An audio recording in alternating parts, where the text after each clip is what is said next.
CA గారు చెప్పినట్లుగానే ఆ ఇన్స్ట్రక్షన్స్ ఫాలో అవ్వాల్సిందే.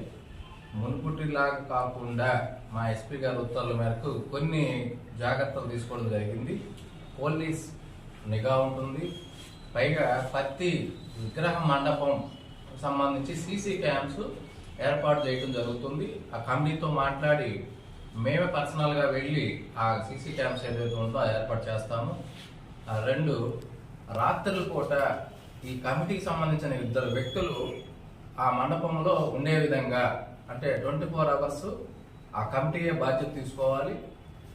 మూడోది, ఎక్కడైతే అక్కడ ఏదైనా అలా ఇష్యూస్ ఏదైనా ఉంటే మా దృష్టికి తీసుకొచ్చి పోలీస్ నిఘాలోనే ఆనందకరమైన ఇది ఒక పండగ వాతావరణం, పండగలాగే తప్ప ఇది వేరే విధంగా గ్రూపుల మధ్య, పార్టీల మధ్య, కులాల మధ్య ఇలాంటి రెచ్చగొట్టుకొని దాన్ని ఆ విధమైనటువంటి చర్యలకు కవ్వింపు చర్యలు పాల్పడితే దీని మీద గట్టి చర్యలు తీసుకోబడతాయి.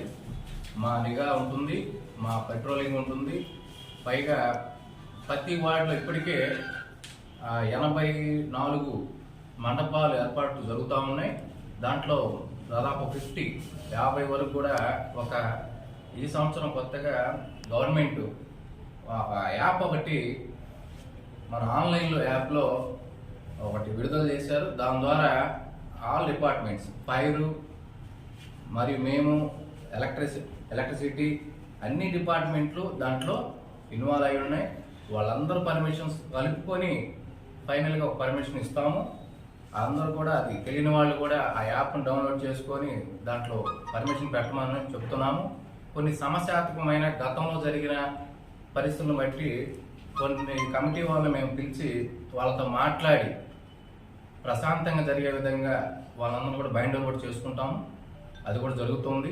నిమజ్జనం పాయింట్ మనకి బొమ్మాయి బ్రిడ్జి, రైట్ కెనాల్ ఈ వరదల దృష్ట్యా ఎక్కువ ఫ్లోటింగ్ వస్తూ ఉంది.